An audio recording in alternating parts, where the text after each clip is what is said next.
Du moment que tu as tes vacances, comme confort intérieur, ta maison ou ton appartement, tu n'as rien à foutre de ce qui se passe dans la rue. Tu as ton petit chat, moi j'ai mon petit chien, qui est compagnie, tout le monde le peuple. Mais malheureusement, il y a ceux qui sont sur le bord du trottoir qui tendent la main. Alors pourquoi ils sont là? Alors ça mérite qu'on fasse des études. Est-ce qu'ils l'ont voulu ou est-ce que malheureusement la dureté de la vie les a balancés sur le trottoir? Et c'est là la question. Est-ce que c'est des gens qui n'ont pas eu la niaque pour aller de l'avant? Ou alors ils ont vraiment eu de la malchance sur tout le cours de leur vie? Alors ça n'empêche pas que de vouloir être marginal aussi, souvent, ça coûte cher. C'est un sacrifice. Hein. Oui, tu choisis cette voie, ben, tant pis, hein, Inch'Allah. Hein. T'es seul, mais libre. Mais merde, hein. Voilà. T'auras pas de soutien, quoi. Donc il faut, ou tu rentres dans le moule, et tu suis la voie qui aurait pu être tracée, que j'ai fait moi. Je me suis incliné sur les rigueurs de la vie. J'ai dit, bon, quand tu as eu une enfance difficile, tu te dis, je veux pas que ça recommence.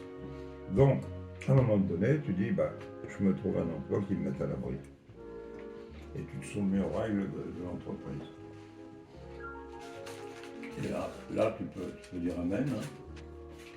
Tu peux dire, bah oui, j'ai réussi. Bah, j'ai réussi à ma façon. C'est pour ce que je voulais, bah, j'ai réussi. Donc c'est un peu le système du monde moderne. Et si c'était à refaire, tu ferais pareil? Ouais, peut-être pas.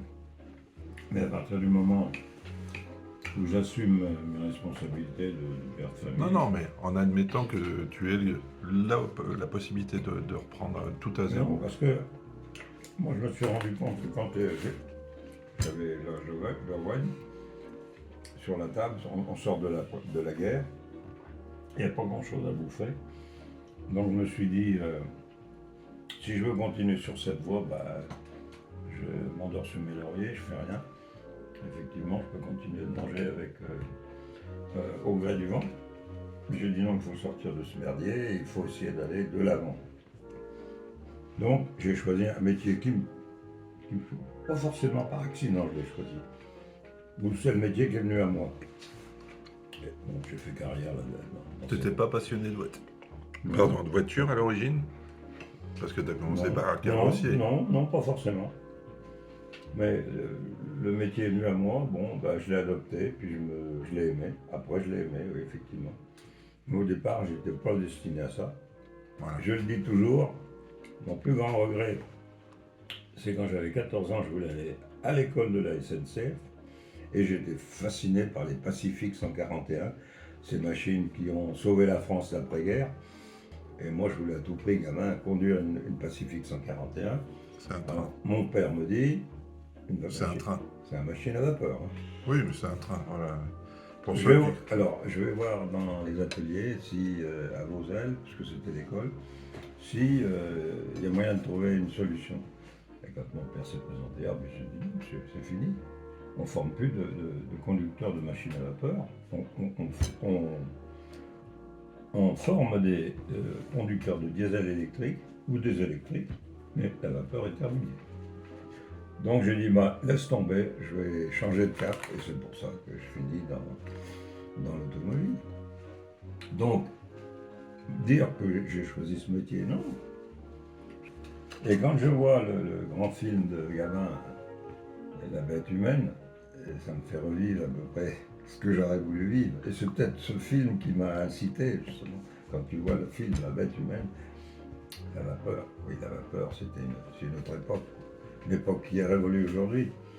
On est rentré dans l'ultramodernisme avec le TGV et autres, ce qui fait que malheureusement la vapeur a été abandonnée.